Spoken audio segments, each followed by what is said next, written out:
Welcome back, everyone. I'm the Depressed Dior, and this is Langrisser Mobile. So had really crazy luck with summons, and even had crazier luck with drops. I got a last rites drop from just a map encounter. So I definitely took full advantage of that. So let's go ahead go over the new characters. The only awakenings I need to worry about is the new characters. All the other characters are males, so I will not be doing anything with that. Actually, let's go ahead and dive briefly into the new equipment. So there's Melania's unique weapon that does plus healing, has a kind of a neat, unique aura where anyone within one block of her is immune to curse of wounding and heal negation, which is kind of neat. The biggest issue, of course, is its range is only one. Which makes it very awkward for her kit, especially her kit in particular, since her kit revolves around trying to get,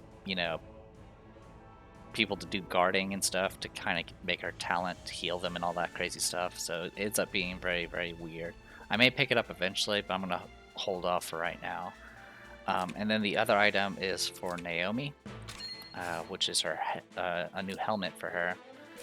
And first of all, it's plus HP, which is great for a helmet, especially for a caster. And how it works is after taking an action, all units with magic garments will get a free dispel and restore some HP. And supposedly after using Strategist Guard, this effect will take an additional time, so I guess it triggers twice, which is kind of cool as well. I definitely like it. It kind of gives her a little bit more utility into her kit. It's definitely nothing that will change anyone's mind as far as whether or not they'll use Naomi or not, but since I'm already using her, having that you know, extra healing and dispel support is pretty useful, especially with the meta as it is right now. Alright, so with all that said and done, let's go ahead and go over the new characters. We have Patsyr and Towa. So, Towa's um, talent is she actually gets all the buffs she receives from other people, not from herself, last an additional turn. So essentially a faction buff would last 5 turns instead of 4, and things like Gospel would last 3 turns. If that person that was casting Gospel on her also had the plushie accessory, that would make it so Gospel will last as long as a standard faction buff, which is kind of neat. For every one buff she has, she gets an additional 4% attack and defense, which of course stacks up to 5 times for additional 20% attack and defense. So she definitely heavily relies on having buffs active. If she doesn't have buffs active, her talent's practically worthless. She has 2 different class routes. She can either go down as a flyer, which is what I have her set up as, or you can make her into an infantry. Honestly, both are pretty viable. It's been a while since I've done anything with flyers, and so I decided to go ahead and make her a flyer for the extra mobility. Even with short legs as an infantry, she has enough extra mobility skills that she could kind of make up for it. In any case, as far as like stats are concerned, on the attack front, I think that are mostly the same, but I don't remember. In any case, as for skills, she's kind of got a variety of the standard flying kits, as well as some infantry stuff. Blade of Freedom is something that I think only a couple of infantry characters actually have. Gives her the ability to disable passives. As for things that are specifically for her, she has Tactical Guidance, which allows her to copy 3 of her dispellable buffs from herself to another unit. So if you happen to have a unit that can't be faction buffed, you can always faction buff Towa and then have her pass on 3 buffs to the other character. And then it says last up to 2 turns, so the copied buffs don't last as long. But also after you use it, you can move another 2 blocks and act again. So it's a mobility boost as well. And it doesn't actually tick down her buffs as well, which is really nice. And then her unique attack allows her to, it's a single target 1.5 times, and every 1 buff she has increases the damage by 2%, up to a max of 10%. Before battle, if she happens to have a fusion buff, a faction buff active, it will make it so she has first strike. And if she has a faction buff and her opponent doesn't have a faction buff, she gets to ignore guard. So it's really kind of interesting. It could kind of make her into a pseudo assassin with a very, very niche requirement. The only catch is it's specifically a faction buff. So something like what you would get from an SSR faction buff, that works for Towa. But something that you would get from an SR, such as Freya's faction buff, for example. Freya's faction buff only does stats. It doesn't actually provide a fusion power buff, which kind of sucks because that kind of limits my options as far as faction buffing Towa. Still, even without that, it's only an issue with that particular attack. Everything else, I mean, her kit will work well with it. And then we got her awakenings here. I believe what she gets access to is this, but we'll dive into the awakenings in a second. Let's go ahead and talk quickly about Patsyr. All right, so Patsyr has two ways you can build her. She's all in as far as being a magic attacker, no matter what class you pick her. You can either go Demon or you can go Assassin. Demon, of course, has higher attack stats, but of course, Demon does not work well against Holy at all, which is the only reason why I'm not going Demon. It's just too risky, especially in PvP. Like, if I end up going against a Yusuke or an old Landy and stuff, I feel like I'm going to be kind of in trouble there. Now, granted, she does get some bonuses when fighting male characters, which is part of her talent, which I guess I should go over. When battling against a non-female hero, so not just males, but like non-gendered characters would also work. The unit's end increases by 25% and damage taken is reduced by 25%. And then when actively attacking and dealing damage, you inflict fatigue. Any units that have fatigue have a higher chance of being critted for 3 turns, and can be stacked up to 2 times. If this, at 2 stacks, it will... it can be stacked, and then at 2 stacks, it will be replaced with Hypnosis after the unit takes action, and Hypnosis makes the unit unable to take action and increases their chance of being critical hit by 50% for 1 turn. The Hypnosis effect will be removed after the unit takes damage 1 time, and it can be applied 1 time again after 3 turns. So it's kind of like it's a lesser stun in some cases. They still get to act once, but afterwards they fall back to sleep. And of course, if you hit them, they wake up. Now, it seems like this fatigue effect does work even against against female characters, and since it can't be, since it's technically a debuff, that could also help you with as far as like purging stacks of Crystal Barrier and things like that. So that's kind of an option you can go with. As for her skills. She's kind of got a variety. She's definitely got some of the standard single target nukes of various elements, and Dark Reaper, which is definitely a very good one. She does have 1 passive aura with M defense intimidate, and then she's also got a small smattering of AoEs, disables passives, and then increase M magic damage taken. And then she's got 3 unique skills: Charm, which is essentially sleep. But it only works against males. And it will also do fixed damage to its allies within 1 ring, equal to 25% of their remaining HP. So, not only does it put them to sleep, it will not only will it stun them, but it'll also make them into like a little mini bomb for a little while. Lucid Dream, which is a single target attack, by itself, it's practically the equivalent of a fireball with no advantages. But against a non-female hero, it'll do an additional 20% damage, and it will bypass guard. This makes Patsyr the first magic assassin, essentially. Unfortunately, that role kind of gets immediately overlapped by Kayura, who's coming out soon. But still, it's definitely very, very unique. Pretty much, if to use Patsyr, you're definitely gonna have to take advantage of Band Pick and make sure you force their opponent to take as many male characters as possible. Anyway, she has a unique passive skill, Kiss of the Succubus. After entering battle against a non-female hero, restore HP equal to 30% damage dealt. So nothing too special, it's just a self-heal. Alright, Now, I guess a few things to note about her assassin class is she is still able to use staves, but otherwise it functions just like an assassin class. So you can equip her with Last Rites and King's Crown, which is rather nice. The Last Rites I just recently got as a drop is what I just equipped her with, so she's all set with that. I'm currently using a Pale Staff because, as you guys know, I tend to stick to single target rather than AoE. I'll still probably use some of her AoEs, especially her 3-cost skill, once I get it. But for the most part, I want her to focus mainly on single target. That's why I have things like Vidar's Rose and Pale Staff, so I can do as much damage to a single target as possible. Anyway, with all that said and done, let's go ahead and dive into Awakenings. We'll do Patsyr first, since we're already here.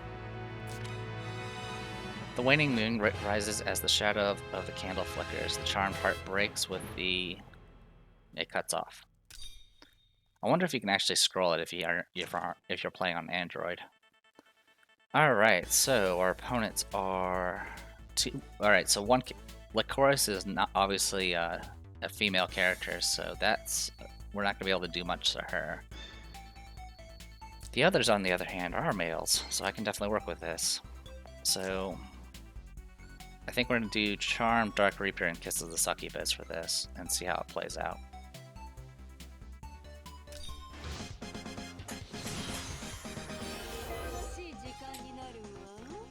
As I was doing their Gate of Fates, Patsyrs, and Towas, got to hear a bunch of new music, which was kind of nice.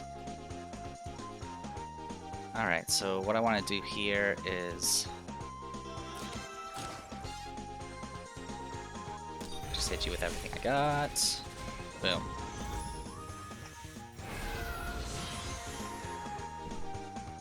Then I'm going to get hit with Dark Dragon Breath. It's not too bad because she's not transformed. And she has no transformation.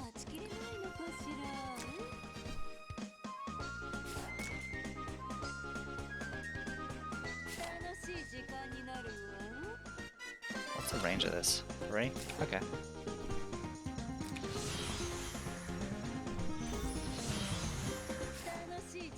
Anyway, I'm just kind of buying myself a little bit of time before I want to get my Dark Reaper back. Alright, Dark Reaper's back. That's good enough. Oh, I do have Breeze as the enchant. Biggest issue, even as a non-female assassin, or I guess I don't know what term I would use, but unfortunately she has short legs is the biggest issue. She's essentially a mage, and there's not really much you can do about that.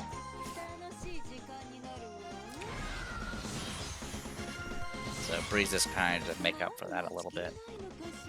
Alright, so we'll just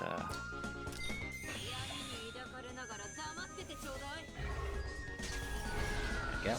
So not only did I stun him, but it also put that stack on him. So even if he had survived it, he would get hypnosis after attacking back. But with plus 25% int, it's against male characters. It's there's no worries there. We can swap something out here if we really want to.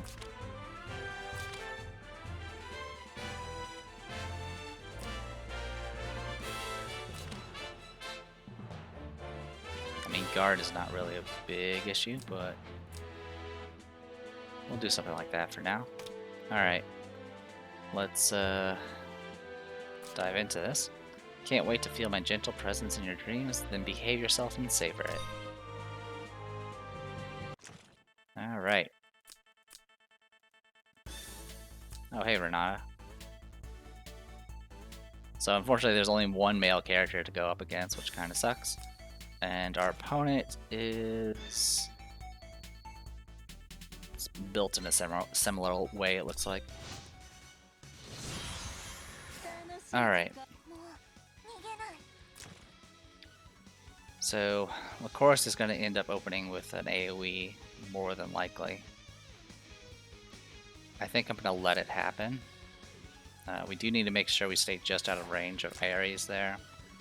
And then her ability goes out 4 blocks. So 1, 2, 3, 4. Okay, so we're gonna move back a step.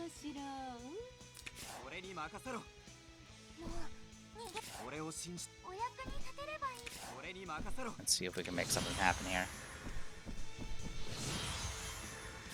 Alright, well, that's workable. So we can disable you completely.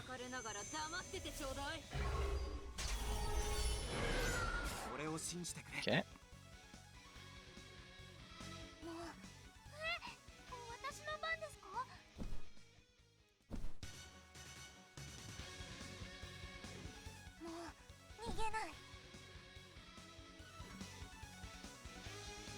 What's this ability do again?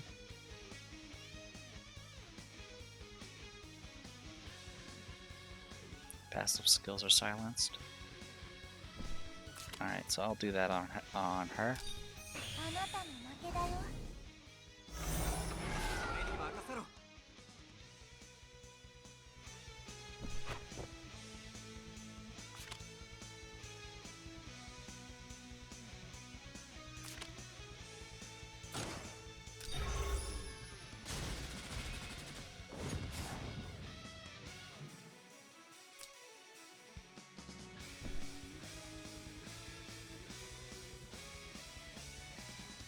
Stay just out of range.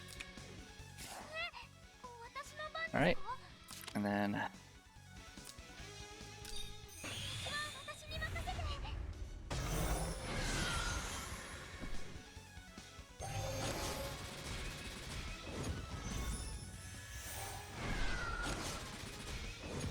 no AoE.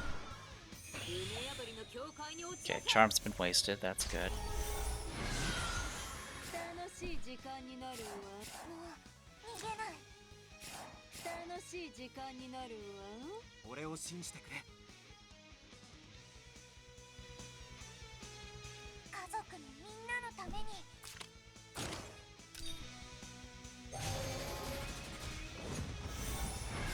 Okay, one down.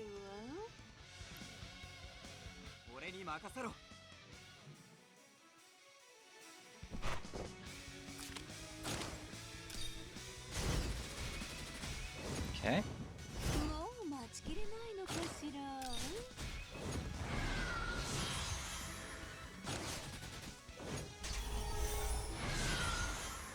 That worked out rather well.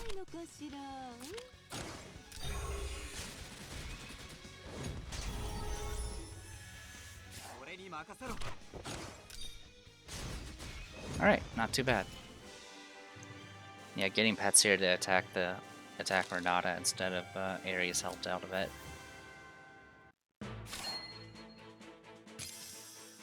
Alright, so we get her Fated Cursed ability. So Fated Curse, upon death, nullifies the passives of all non-female heroes on the battlefield. This effect cannot be spelled, so it's permanent. Really, really unique. Of course, it won't work against things that are immune, or things that are, or if they happen to have a crystal barrier up. And then the active effect is attacks all enemies in 3 straight lines, dealing rather minor AoE damage. If the target is on non-defensive terrain, they'll take additional fixed damage, equal to times 2 int. It ignores immunity. It also applies Fated Curse. After taking action, if the unit is on non-defensive terrain, they'll take even more fixed damage, which also ignores immunity. So it's one of the few ways to do fixed damage that bypasses immunity. And the Fated Curse effect cannot be dispelled. Obviously, it can be blocked by, debuff immunity and crystal barrier. Alright. So yeah, if I want to use it...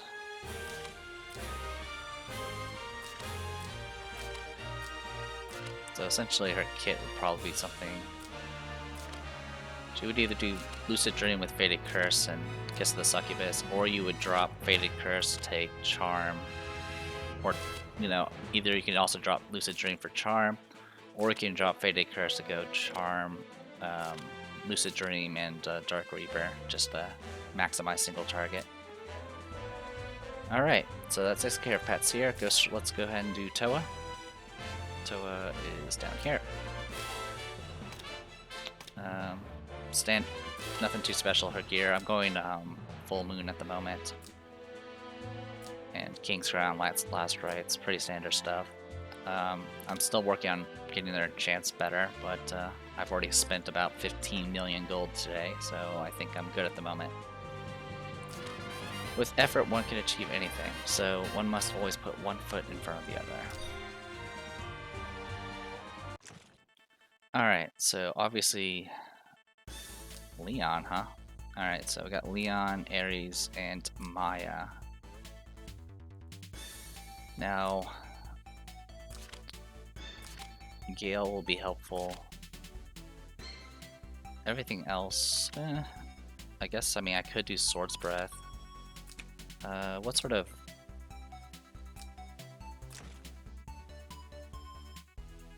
Okay, not helpful. Okay, disabling passives I don't need to do at all. So I could do...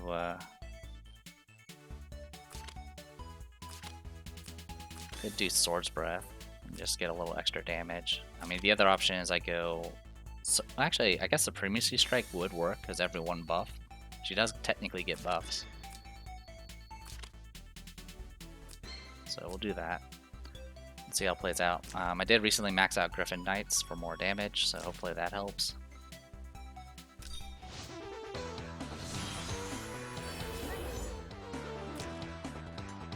That's not too bad. More new music.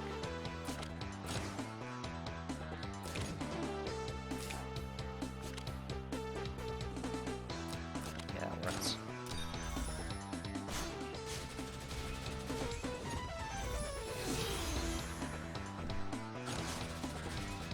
Oh wow, that's rough.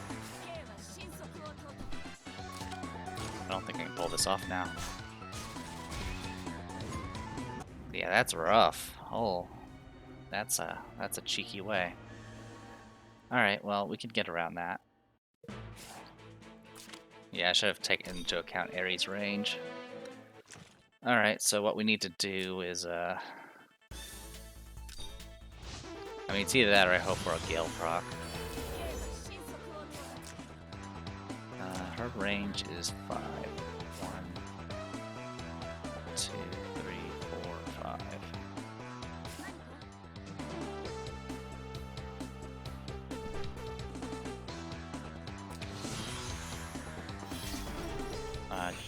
Positioned that wrong. It's alright. Or maybe it's not. Well, I guess I'll hang out for a bit. Alright, off we go.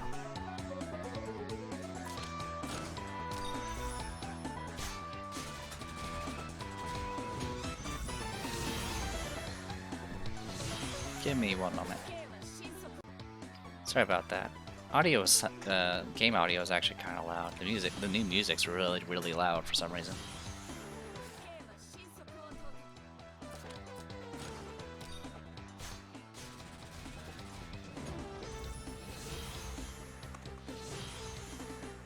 Alright, do you have chivalry? You do not.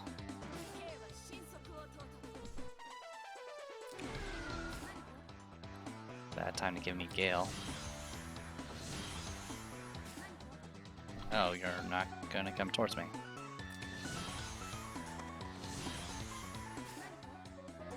That kind of works out, actually. It bought me some time. Okay. One down.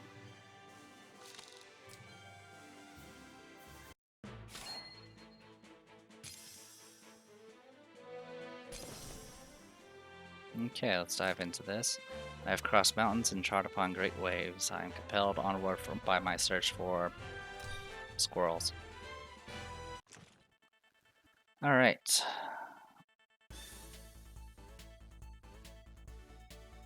Alright, nothing new here, really.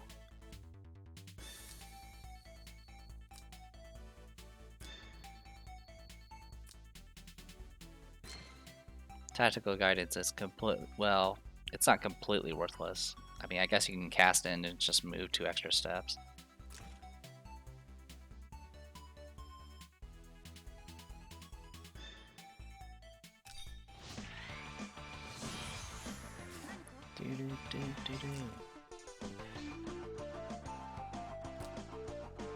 One, two, three, four, five.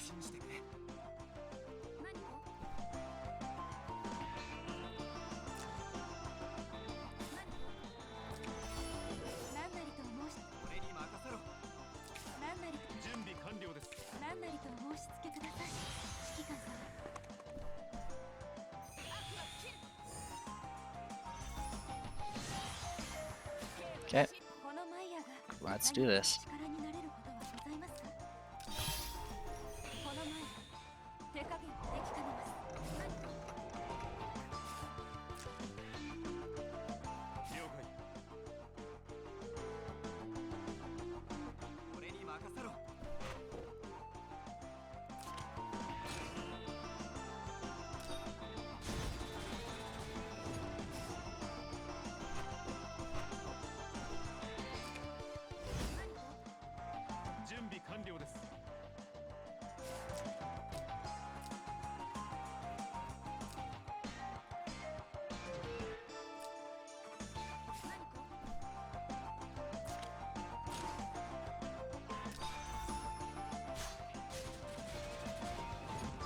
Not bad. Usually your stats are so much lower than your opponent's that it's usually not. It can be a bit rough actually going toe-to-toe in melee.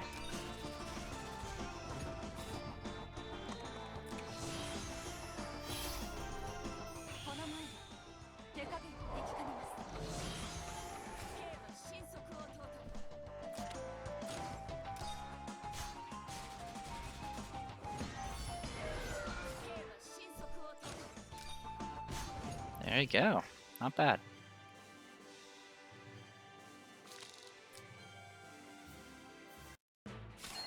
Alright, with that we get her awakened skill.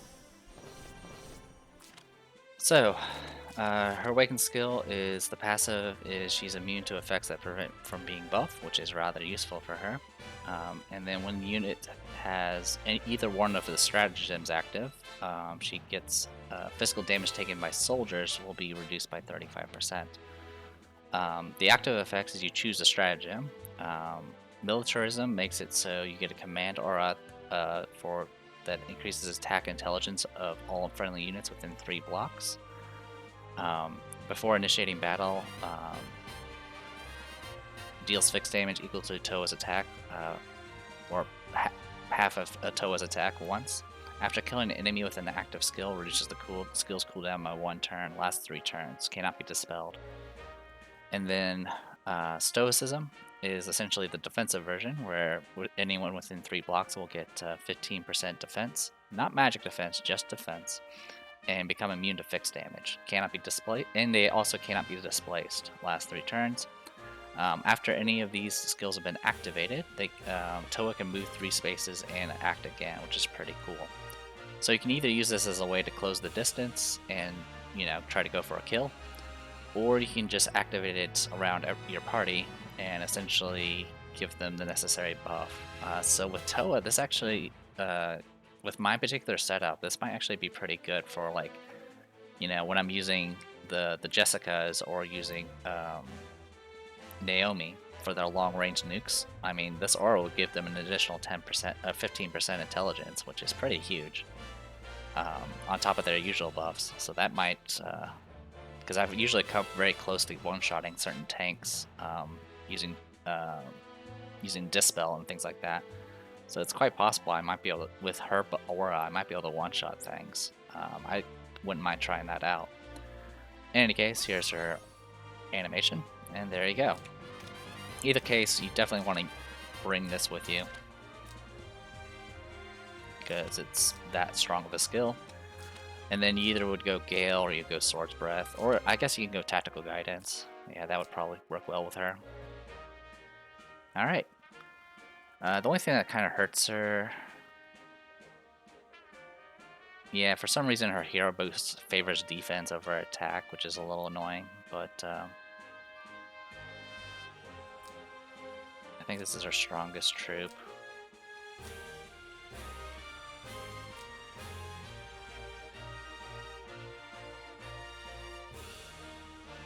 Yeah, I think it's her best troop, to be honest.